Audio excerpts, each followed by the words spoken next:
Hey everybody, real quick before we start today's episode, I want to tell you about another awesome podcast and probably a unique podcast. You don't probably have nothing like it in your feed. Maybe you do. Maybe I'm wrong. This is a podcast called Burnin Daylight. It's hosted by a friend of the show, Matt McKinley. It's about liberty. It's about cowboy shit.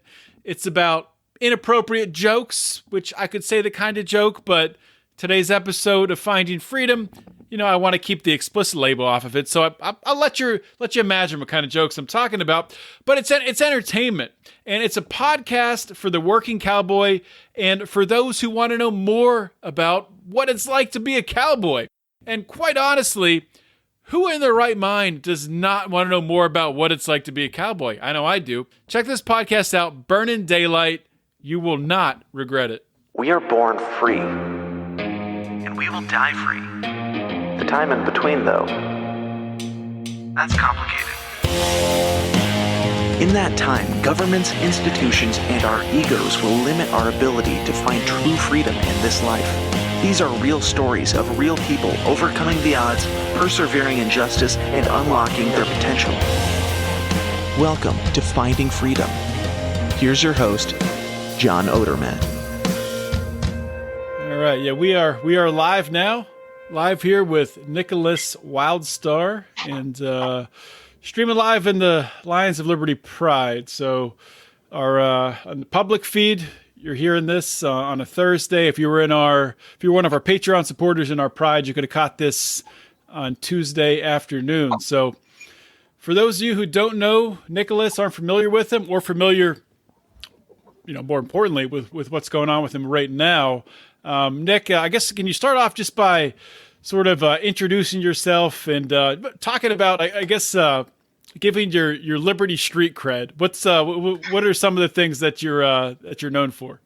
Sure, I've been a very committed activist in the Liberty movement for over a decade now. I mean, I've been involved as a Occupy Wall Street protester here in California when we had the Occupy protests. And was an anonymous protester out there, bringing attention to media censorship and corruption in government and abuses of authority by law enforcement officers, et cetera. So I've been kind of banging on the drums doing that. But my political activism stemmed from the 2012 presidential campaign of Dr. Ron Paul when he ran for president, because I didn't know who he was. And I voted for Barack Obama in 2008. That was my last time ever voting Democrat because, he just sold out we the people. He said he wanted to get Wall Street out of politics. And then, he bailed out the banks. Goldman Sachs gave him money. So I was done with the Democratic Party, started searching for different options and stumbled upon libertarianism and Dr. Ron Paul, and got very involved in his 2012 campaign and chose to get involved in politics myself. I heard him encourage for people that were listening to him speak to say, hey, if you want to get involved in politics, you want to change things, get involved on a local level. So that's exactly what I did, and set my sights on the top spot. I mean, when it boils down to all of the issues here in the state of California, whether it's homelessness or poverty or those abuses of authority by police officers, it rolls down to the shoulders of the governor. So I ran in 2014 as an independent candidate, as a write-in candidate, got a few votes, and ran again in 2018 when I was endorsed by the Libertarian Party of California. So in that election, I got about 12,000 votes, and I'm running again in 2022. But since we now have initiated a recall of our governor, there's going to be a recall election here before the end of the year. So I'll be running in that election as a Republican candidate, although I am promoting a libertarian platform. So I'm taking the Ron Paul route, promoting libertarianism, though running as a Republican, using a larger stage to, get out the message of, minimize government and less taxes, yeah, all that good stuff. I mean, there's lots of ways to get the message of liberty out. So Republican, Libertarian. I haven't seen too many, or really any at all, take the Democrat ticket route. But I mean, somebody could. Well, what makes us as libertarians, I guess, not want to go Democrat is being pro-gun and being, of course, anti-taxation. So the majority of Democratic proposals for social welfare programs, whether it be free education or, free healthcare, we know nothing is free. It's going to cost taxpayers, period. So if you are standing on the principle of libertarianism and people's property being their own, that includes their money. So you can't be taking other people's money, like my shirt says, taxation is theft, through threat of coercion or through threat of violence. Really? Yeah, you'll have to do it in a sneaky way. I mean, lead with an anti-war message, with a free speech message, and then just kind of put in the small print on your website that taxation is theft. And possibly that may work, but I stand on the principle also that you must be honest. If you want to serve as a representative, you definitely want to be upfront with your intentions. We've had enough with crooked politicians and two-faced. Let's try something new. An honest politician. I like it. So, exactly. So you've made yourself known in California political circles, I would assume, by being out front and being very outspoken about what you believe in. Indeed. And what's happened to you recently, I can't help but wonder if there's something to that, if you have a target painted on your back because of that.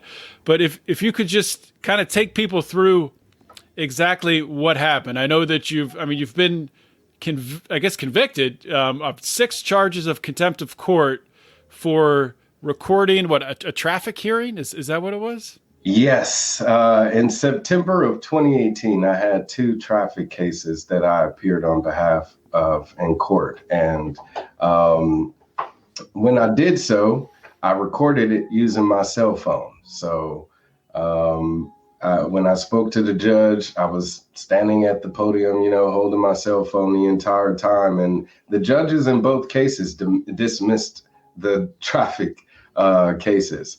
So What was your reasoning for recording it? Just to have the record of it, or?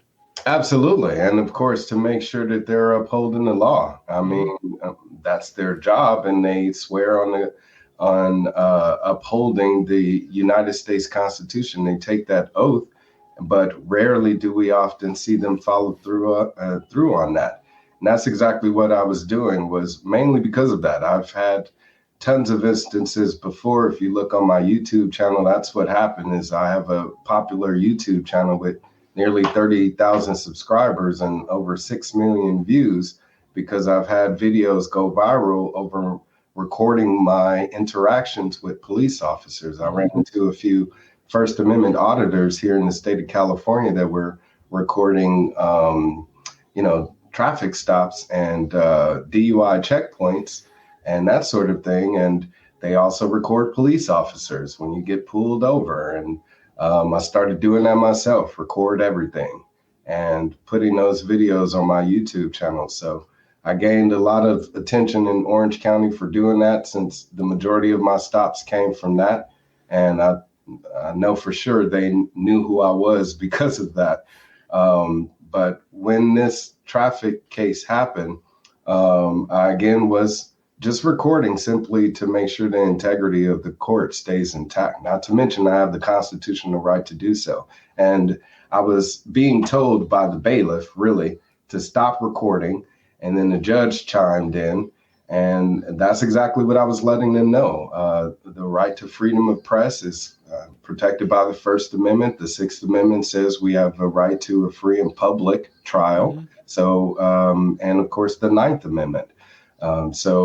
And California law also gives us the right to record here under PC 148G. So I'm telling these guys pretty much that, hey, I'm exercising my right to record you guys in your line of duty. And I was thrown out of the courtroom. So this happened twice in September. And I put those videos on YouTube, and one of them ended up going viral to where I guess it caught the attention of the district attorney's office, and they filed contempt of court charges against me almost a year later. So just about when they were about to expire on the statute of limitations, the DA filed charges for contempt of court. And I'm out driving with my family, got pulled over for driving while black, have this on video also, and got arrested for these warrants that I had out on me that I was. So you had absolutely no idea? No, not at all. So it was a shock to me. Thankfully, the cops spit me back out a few hours later, 12 hours to be exact. And I had a court date in December to where I appeared in court again. This time I wasn't openly recording using my cell phone. I was wearing spy glasses, and the bailiff was harassing me. Other officers in the court were harassing me about, am I recording? And I pretty much was able to speak with the judge, but I was arrested right then and there for contempt of court, simply because of I was arguing against the judge about, jurisdiction. When you go to court, you're asked to enter in a guilty plea, and that's a violation of your Fifth Amendment. You have the right to, remain silent and not incriminate yourself. So an arraignment is essentially a go around to a jury trial, which you have the lawful right to. So it's a waste of my time. The prosecutor was there. I'm like, hey, let's get this over with. You know what I'm saying? But they wanted to push it off to a jury trial. And if you listen to the language that I'm using in that video, that's really what was the problem, because during my trial, the prosecutor made it a point to talk about how I was just dragging out court procedures and causing such a disturbance with my recording. But those videos were maybe 5 minutes each. The last one, where it was a secret video and they didn't have a clue that I was recording, was almost 50 minutes before I was arrested and taken into custody. So the last one, when you were wearing the spy glasses, they had no idea that you were recording the entire time? No. I was even able to capture my booking into jail and me being put into a jail cell. So it captures that entire, transaction. Wow. So the 6 charges, how does that work? Because you're talking about 3 different times. Yes. So it's 3 different court appearances. They charged me with 2 different violations for each court appearance, totaling 6 charges. So it's really violating a court order, which is the judge telling me not to record, and violating a court rule, which is California Rule 1.150, which says that you're unable to, you basically got to ask permission of the court in order to record. But if, again, we have constitutional rights that supersede these rules aren't laws. I can have a rule that says, don't let your dog shit on my lawn, but it's not a law. If somebody does it, they're not committing a crime. They just broke a rule that I may have. And that's exactly what happens in our courtroom, is they have court rules that are not laws. And the law says I have the right to record with PC 148G. But they didn't want to hear that at all. They only wanted to focus on that that I wasn't doing what the judge was telling me to do. And that's how they promoted the case to the jury, to basically say that, we are the law. We're going to tell you what the law is. And when we say do something, you do it. And this is the impression that is being put into Americans' heads, is this obedience to the state and authoritarianism, to where if they say jump, you got to jump. Don't even say how high, just jump. Okay. When the trial was going on, of course. Did you have a lawyer, or were you defending yourself? No, I had an attorney. I was able to afford a private attorney instead of a public defender, which I've had a bad experience with. So I chose to spend a little money on my own, saved money out of my own pocket, and of course, money that I used to provide for my family to buy representation on this silly ass case, man. But the attorney basically did not argue any case law. It wasn't even allowed in the case because the judge kept saying this has nothing to do with constitutional rights. This has nothing to do with freedom of speech. And this was the language being used. And again, the influence on the jury is basically that whatever the judge says goes. And that is definitely jury tampering because they're preventing evidence from being, presented in court. And with this PC 148G, when I was on the stand, I actually got to say it in its totality. It's strange because the judge didn't object to it then, and neither did the prosecutor. But when my attorney went to state this again during her closing statement about how I wasn't breaking the law because the law actually says I have the right to record, she was objected to by the DA, and the judge sustained that.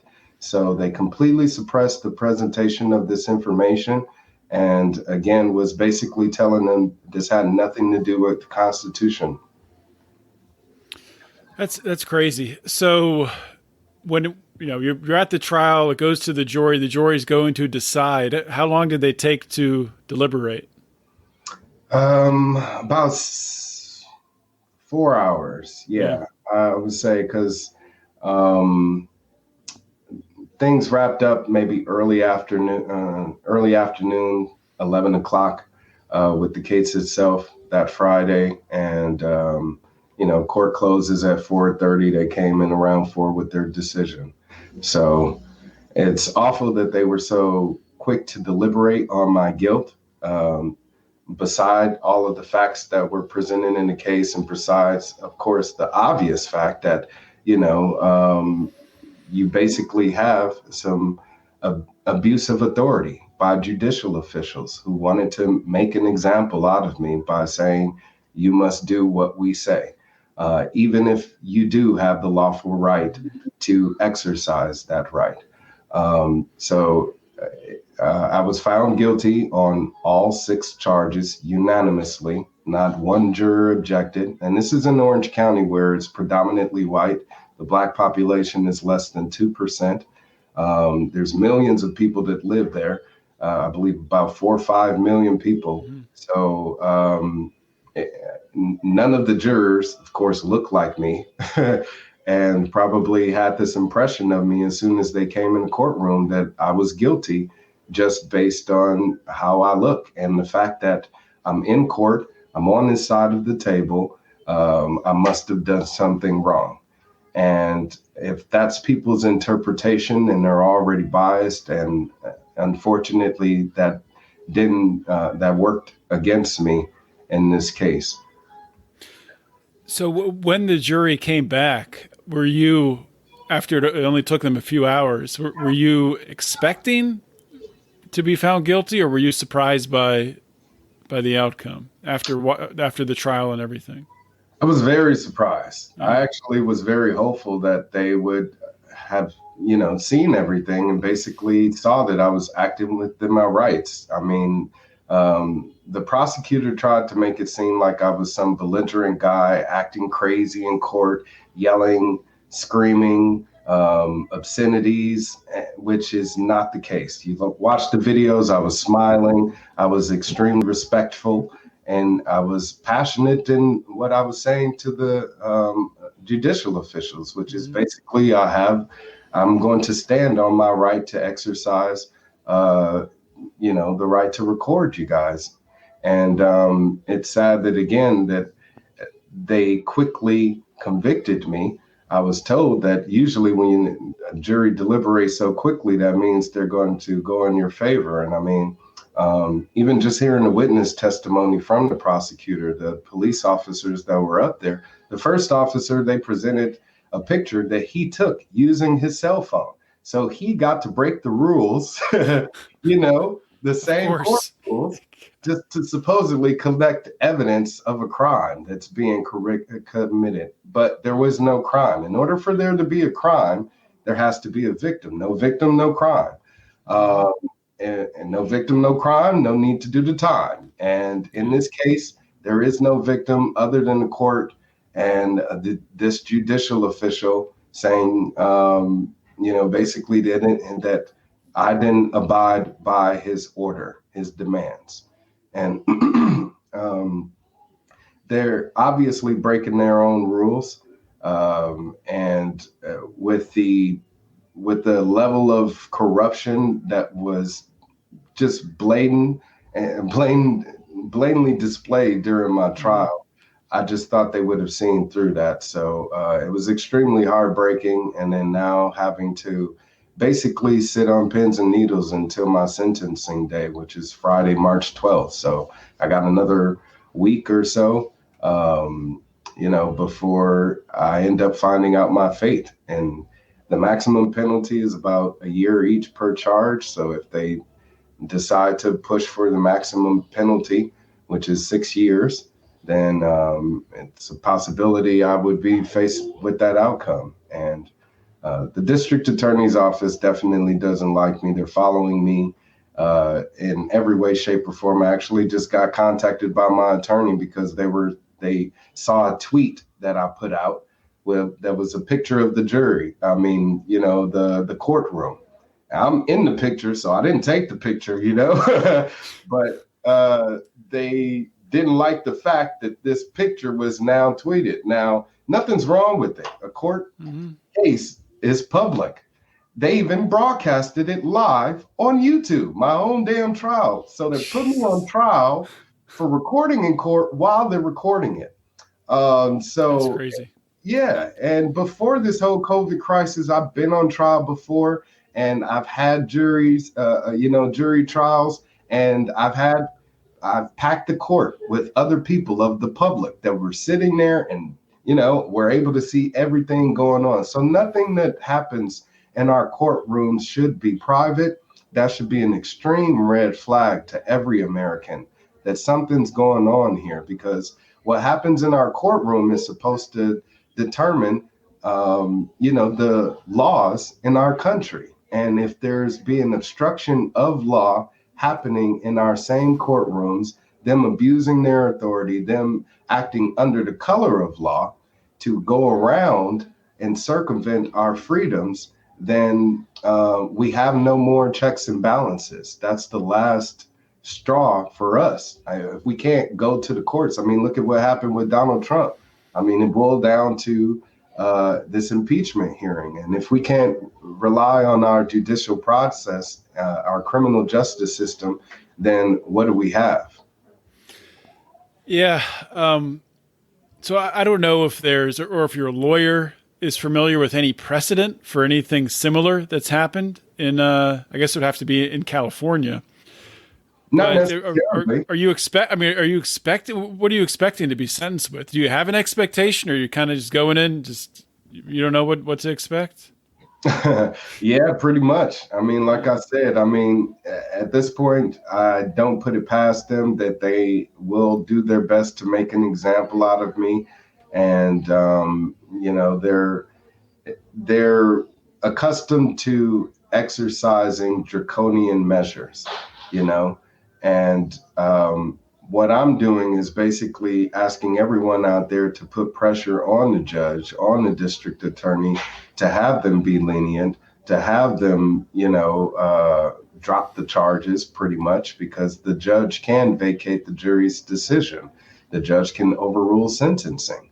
So there's tons of things that can be done here at the judge's discretion, as well as the prosecutor. So everybody out there is being asked to write or call these officials, these law enforcement officials.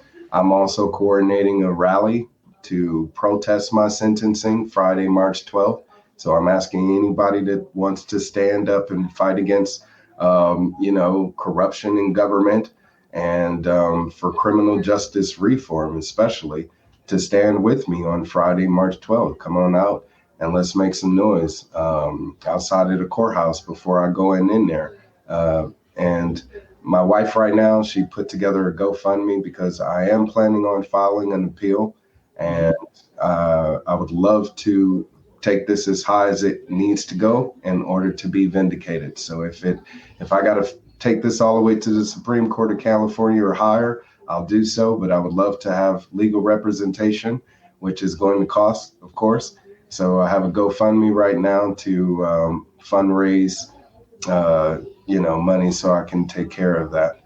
And it's awful that it's up to us to kind of make a stink about it in order for things to turn around and for us to get justice when it's just an abuse of authority. I mean, even the judge that's overseeing my case, he actually dismissed a case against some white citizen journalists in Fullerton that had recorded some protests over the murder of Kelly Thomas, a white man that was killed by police in Fullerton. So they recorded some protests. The OCDA pushed prosecution against them, and the judge that oversaw my case dismissed theirs.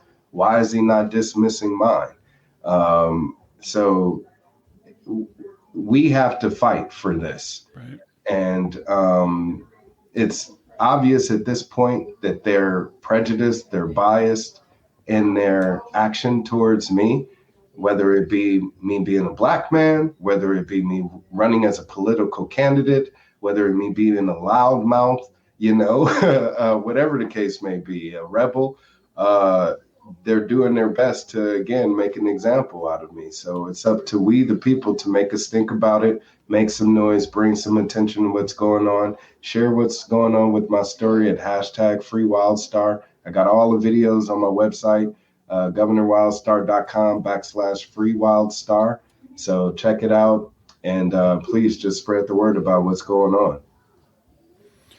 So my next question is, it's probably a tough one to even think about, but on my podcast, I do interview a lot of people who have been to prison and have been through the system and talk about how hard it is on their family. And it's not only, the individual who's doing the time who's really a victim. Actually, it's the families that are the victims that are created by the system. So I'm just curious to get your perspective on, some of the things that maybe you're preparing for a worst case scenario with your family. Like, what I know you have a wife, you have a kid. What kinds of things are you trying to put in place right now? Or, I mean, what can you do?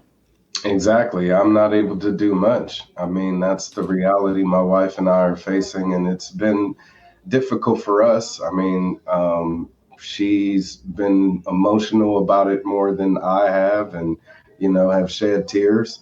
And I'm just doing my best to be as strong as possible, a strong man to stand, firm for my family. So it's sad because as a woman, she doesn't want to have to raise her son on her own. That's never a possibility that she wanted to face as a wife, as a mother. And now she's having to consider that possibility simply because of this corrupt system, doing what they do, abusing our family. So it's definitely taking a large effect on also my relationship with my son. I mean, I have a 17-month-old baby who's growing up very quickly. He's just starting to talk. And, I want to continue teaching him. And, right now, especially with this whole coronavirus crisis, is putting a strain on every family. So we should be doing everything to keep families together as much as possible. And you would think with such frivolous offenses that our judicial system would just throw it out the window, but something's going on here. So if in the event that I am taken into custody, hopefully that's not going to be the case. But if I am, If it ends up being a short amount of time, then hopefully I'll get out quickly and we'll be able to continue my campaign for governor. But if I'm held in there longer to where I won't be able to continue on the campaign trail and be actively out there meeting and greeting people and doing what I need to do as a candidate, then I will need to suspend my campaign. Yeah, I mean, the thing that just, not only in your case, but in so many cases that just rips in my heart is you see an obvious instance of there's no victim, nobody's hurt by anything you did. And for them to even, potentially be talking about, putting you in prison for that, taking you away from your wife and your young son, it makes me so angry. And I don't understand how a judge, a DA, how do they sleep at night? Like, how can they go home and look at their own family? How can they sit around, at Christmas, sit around the table and talk to their kids and grandkids when they're doing shit like this? It enrages me, man. And well, even more insulting is this was all happening during Black History Month, and you have the OC District Attorney Todd Spitzer putting out, tweets about how the criminal justice system needs to be reformed and how he's going to do everything in his power to make sure that it's not, racially biased. But look at exactly what's happening. While they're clearing out the jails here in California of murderers and rapists and thieves, they're trying to put, political activists in jail, political candidates such as myself. Why is that? And it's awful that they go around touting about how they're defending the Constitution, defending law, defending our freedoms and our liberties, when really they're the ones abusing them. They're the ones violating them. And we have no control over that. We literally have our hands tied when they put them in cuffs and they drag us off to jail. And what can we do about it? So they're using force to get their way and to make us feel like we're still property, when that should be antithetical to the values of this country, seeing as it has a history of enslaving other people. That's still happening to this day. Black men are still being drug away from their families for no reason at all. And like you said, no victim, no crime. Why should he have to do the time?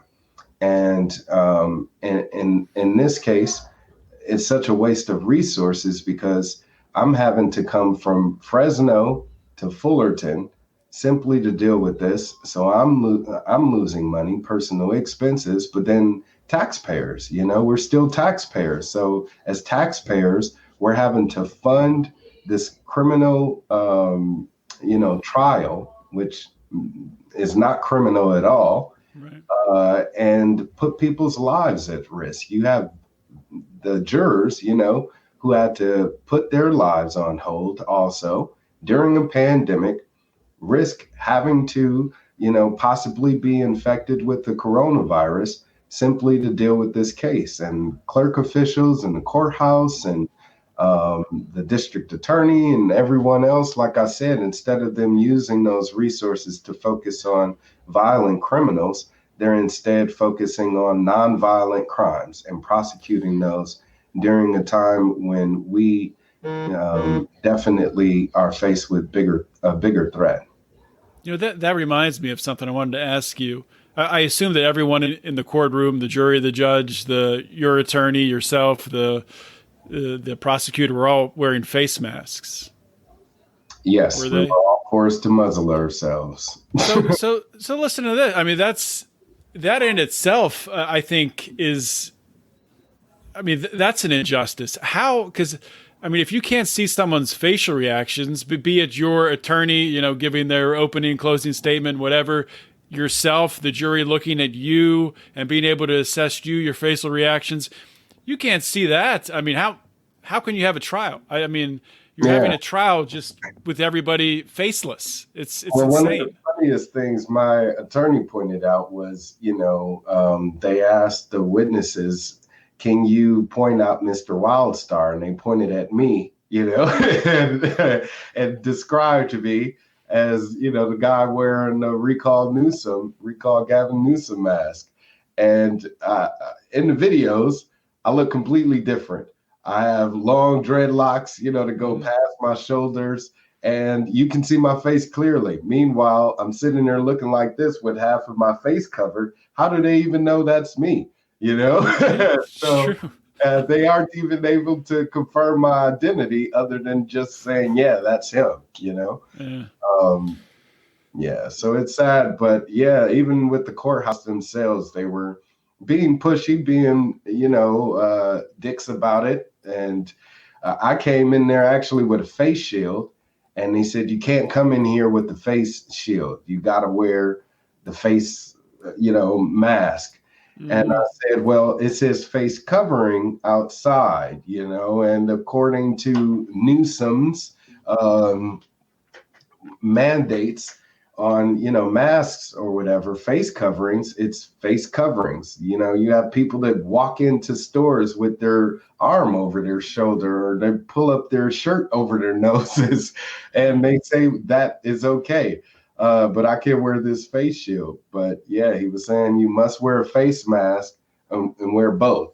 So I can either wear just the face mask, or if I wear the face shield, I got to wear the face mask. I'm like, what point does that make? Shit. So yeah, I ended up getting turned around, having an argument with the damn deputy about it before somebody stepped in and gave me one. But it just gives them more reason to, flaunt their powers around and kind of toss around their weight and be more authoritarian, be more dictatorial over how we conduct ourselves as human beings.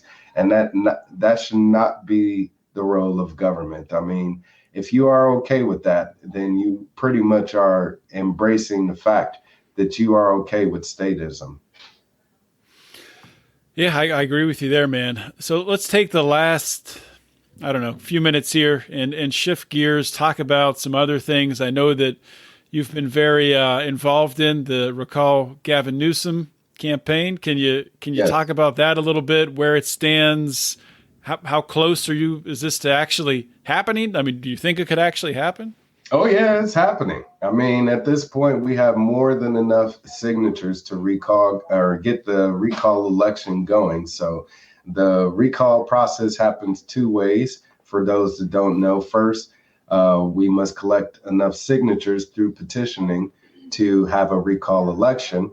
And then we schedule a special election where we are, as voters, are asked, do we want to recall the governor? And if so, who do we want to replace them? So at this point, we've collected over 1.8 million signatures. We only need 1.5 before March 17th. And we have over 1.8 million signatures. And so far, over 1 million have been verified. So it looks as if we will have the number of signatures needed to have that special election. And over the next few months, again, I'll be campaigning, hitting the pavement hard, doing my best to get my name out there as a candidate, introduce myself, and hopefully get elected when that special election happens. So people will get to vote yes or no on if they want to recall Newsom. And if he were to be recalled, who would they vote for? So hopefully that's when people will vote Nickolas Wildstar for governor. So that's interesting. So it's not like they vote. It's not like a ballot with Newsom and then Nickolas Wildstar and then whoever else. It would be one question: should the Governor Newsom be recalled? And then after that, if he is, who would you vote for? Is that correct? Yes. So they pick yes or no. That's cool. And even if they choose no, they don't feel like he should be recalled. If he does get recalled, who would you vote for?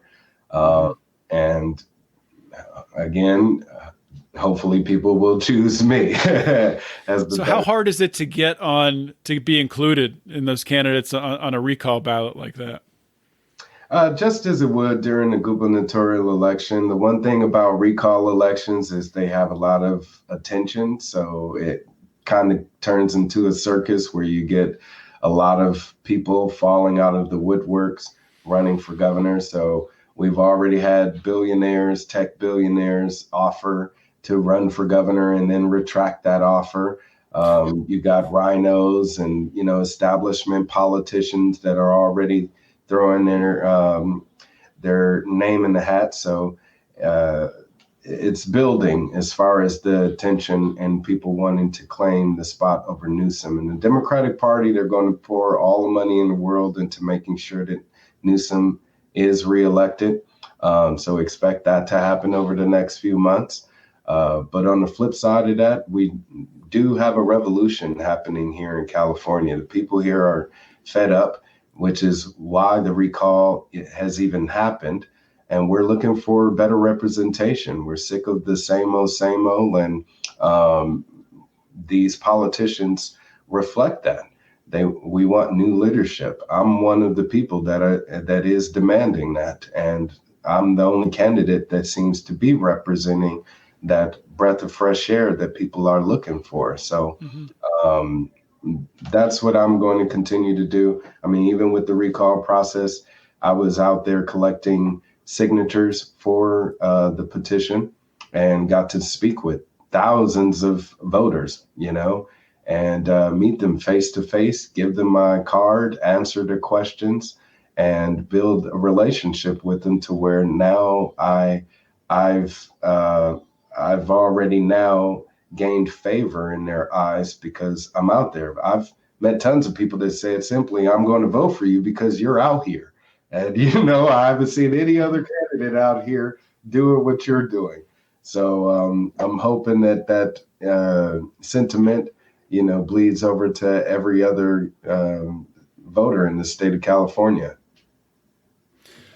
Yeah, I mean, it's hard in a state as big as California to get around to see enough people. I'm sure. But well, yeah, I mean, the one thing is a lot of people don't participate in the elections. I mean, even with the last gubernatorial election, it was about 6 million people that showed up total to the polls. We have a population that's over 40 million people here in the state. So it's very sad that we have an extremely low voter turnout every election here in the state. And I believe that if somebody out there, some candidate such as myself, were to motivate the masses and get them more enthusiastic about getting involved and picking better representation, then that would increase the voter turnout. And with this whole coronavirus thing and mail-in ballots and, us shifting to that sort of a thing, it's also caused a interruption in the process. So there needs to be better accountability when it comes to our electoral process as well. So you have a lot of people that are angry about many things here in California. And if I can get all of those people on my side, then I'll be elected the next governor. So what, speaking of the people of California, because, I don't live there. My two colleagues here at Alliance of Liberty do live in the Los Angeles area, Mark and Brian. Right. But would you say people are really upset? I guess it depends on where you are, but do you think people are sick of, because I know it's different all across the country, but I've heard that in California, most kids aren't even in school right now. They're still haven't opened the schools. So what level do you think the average Californian is at on a level of, being, okay, whatever, to just totally outraged? You have more that are tipping towards the totally outraged than the mainstream media would have the public believe. I mean, as I said, I'm more of a hands-on type of a person. So I'm actually in the streets talking to people face to face, and the majority of them are upset with Gavin Newsom, Nancy Pelosi, the entire Democratic government here in the state of California, because we do have a Democratic majority, and we have an extremely overbearing government. I mean, people are seeing how the amount of taxes are raping them from being able to provide for themselves, especially when they're out of work and are unable to provide for themselves, because not only is the amount of jobs out there, fleeting, but, they're limited because certain ones are essential versus other, or important versus others, when everybody providing for themselves is important. And these business owners are extremely upset, especially when they see contradictions like, Gavin Newsom having dinner in restaurants while other restaurants are being fined and shut down for having indoor dining. And he has a winery that's been open this entire time in a county where everything was locked down. And he even got millions of dollars in taxpayer money that for loans that was meant to go to small businesses. So all of this has enraged the people of California, and you've had a great group, a great amount of people actually go out and protest, not only on the left and the right, but people independent going out there protesting against Mayor Garcetti and his lockdowns for the city of Los Angeles, going outside of Gavin Newsom's house out in Sacramento, just everywhere outside of the state capitol even.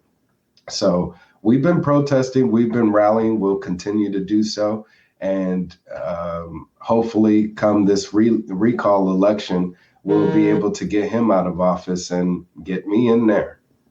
Yeah, well, I sure hope so. So, Nick, this has been good talking with you, and I wish you the best. And I hope that, I guess I'm so jaded just by the whole criminal justice system that I'm very concerned about what's going to happen. But trying to put positive vibes out there for you. Hopefully, this judge, sees the ill in their ways if they were to give you any time, which would just be completely absurd. But right. Before I let you go, can you just once again let people know the GoFundMe, your website, your campaign website, all that stuff? Yes, thank you for putting that down at the bottom, by the way. That's no problem. Link to the GoFundMe. So if you guys want to help me fight against extortion and, prosecution of people that have done nothing wrong, like myself, then please make a stand, get involved with the Free Wildstar campaign. That's what I'm doing. I want to turn this moment into a movement. And we can do that with action. So please get involved with the Free Wildstar campaign. Share my story, share my videos, let people know what's going on out here in California. And if we can change things in California, we'll be able to make an impression for the entire nation. So everyone will be able to benefit from us and our victory. So please promote my rally, the Free Wildstar rally, Friday, March 12th. That's my sentencing hearing. So definitely stay up to date with what happens, that outcome, because regardless of not whether I'm sent to jail for a year or a month, it would be an extreme injustice. So we definitely need to make a stand and speak out against this. So visit my website, governorwildstar.com/free wildstar. If you'd like to find out more, just like right here, governorwildstar.com/free wildstar. I have everything laid out for you as far as, the call to action, actionable items, what you can do to get involved. And of course, all of the material for you to share. So if you want to get involved in my political campaign, since I'm still actively running for governor of California, please visit my website, wildstar2022.com. That's wildstar2022.com. And get involved in my campaign today. And let's bring back liberty to the state of California. All right. Nickolas Wildstar, thanks for coming on the show. It's been a pleasure, John. Anytime. Thank you. All right. Hey friends, what is happening? Just a quick note. I want to talk to you about another great podcast, one that I listen to all the time. It's called Good Morning Liberty. It's hosted by our good friends, Nate and Charlie.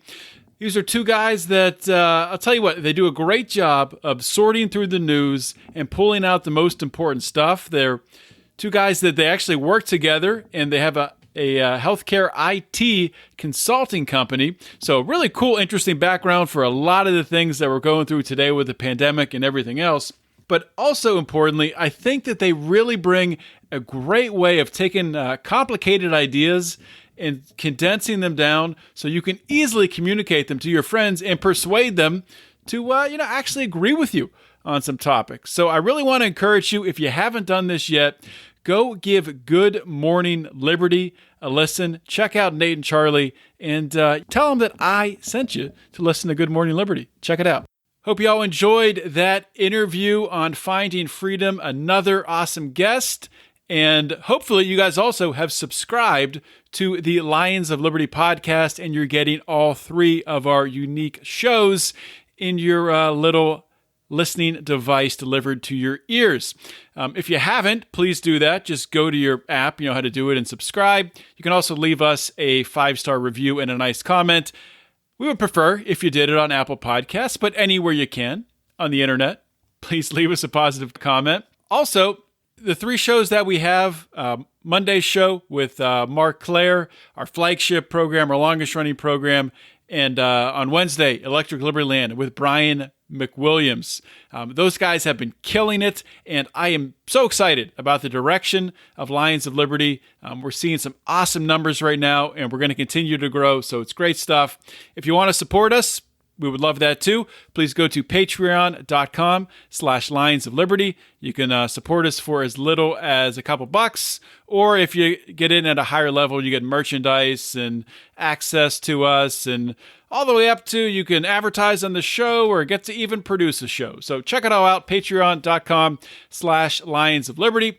And if you haven't checked it out yet, please consider checking out the Lions of Liberty store, where we have some awesome t-shirts. We have a Taxation is Death t-shirt with an awesome design. We have a Wax On, Tax Off t-shirt. And we're always coming up with new ideas and adding new t-shirt designs to the store. Check that out at lionsofliberty.store. And if you're in the Pride, you get a discount on anything you buy in the store. So you do both of those things and you win. That's all I got, everyone. Thank you so much for listening to today's episode. This is John Odermatt signing off. Always remember to keep your head up and the fires of liberty burning.